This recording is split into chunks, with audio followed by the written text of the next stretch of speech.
Question number 6 talks about the prime numbers. Prime numbers are defined to be the numbers that stays each time you remove a digit, starting with the units. Example is given of 59. 59 is a super prime because when you remove 9, 59 is a prime number. When we remove 9, we are left with 5, and 5 is also a prime number. So this way, every time a digit has been removed from the units, we are still left with a prime number. So those numbers are called as the super prime. Another example is given, that of the 239.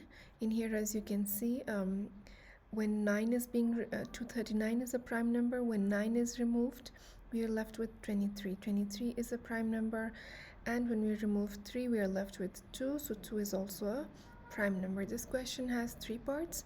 The very first part asks to find 2 3-digit super prime numbers that are less than 400.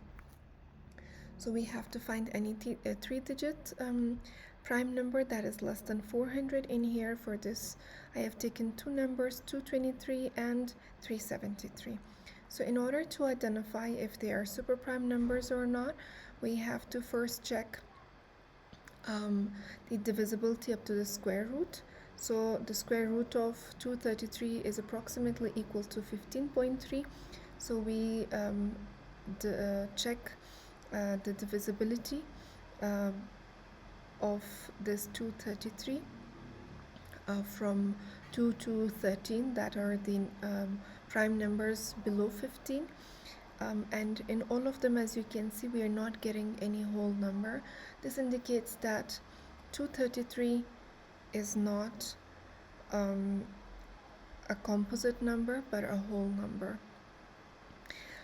Then we remove the last digit, which is 3. We are left with 23. Again, we find the square root of 23, which is approximately equal to 4.79. So the prime numbers below 4, we check the divisibility with it and see what values do we get. In here, as you can see, we are getting non-whole numbers, which indicates that 23 is a prime number. Then again, when we remove the last digit, that is 3, we are left with 2. So 2, we all know that it's a prime number. This way we can say that 233 is a super prime number. The next number is 373. So 373 under a square root of it is approximately equal to 19.3. So we will check the divisibility up to 19. All the prime numbers up to 19 are checked the divisibility of using the number 373, and you will see what result do we get. As you can see in here, we are receiving all the non-whole numbers.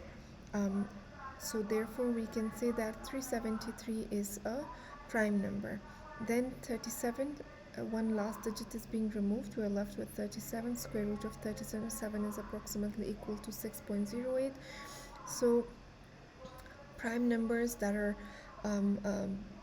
up to 6, we check them all, their divisibility with 37, and see what values do we get. Again, these are all non-whole numbers, so this shows that 37 is also a prime number. Then we remove the 7, so we are left with 3, and we all know that 3 is a prime number. This way we can say that 373 is a super prime number because each time a digit is being removed starting from the unit, we are still left with a prime number. The second part of the question asks if we can find a 4-digit super prime number that is less than 3000. For that, I have taken 2 numbers, 2339 and 2333. So we have found the square root, which is approximately equal to 48. So up to 48, we check all the prime numbers, its divisibility, and see what value do we get. If they are not whole numbers, so it means that it is a prime number. As you can see, for 2333 we have started divisibility. We have divided it with 2, 3, 7, 11, 17, 19, 23, 29, 31, 37, 41, 43, and 47. These are all the prime numbers, and the numbers, the values we have received after the division, it is a non-whole number. So therefore we can say that 2333 is a prime number. Then we remove the last digit, that is 3. So we are left with 233, which we have already checked. 233 is a prime number. 23 is a prime number. When we remove 3 from 233, we are left with 23, which is also already tested. It's a prime number. And if we remove the last 3, we are left with 2, and 2 we also know that it's a prime number. So this way we can say that 2333 is a prime number, 233 is a prime number, 23 is a prime number, 2 is a prime number. So this way, based on this, we can say that 2333 is a super prime number. 2339 is the same. The procedure is implemented in the same way.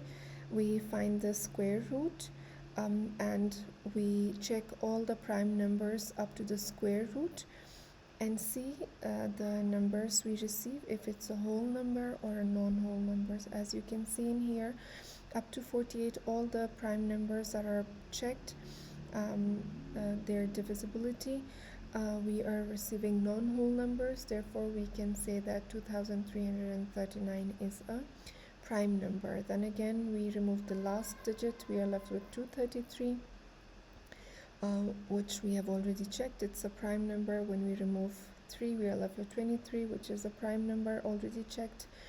Then when we remove 3, we are left with 2, which we already know that it's a prime number. So this is the second part of the question solved. And the third part, we are given a phone number. In here, Sandra's telephone number is the prime number 9876413.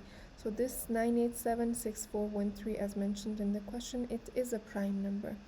Is our phone number a super prime number or not? That we have to find. So 9876413, this has already been mentioned in the question that it's a prime number. So we remove the last digit, that is 3.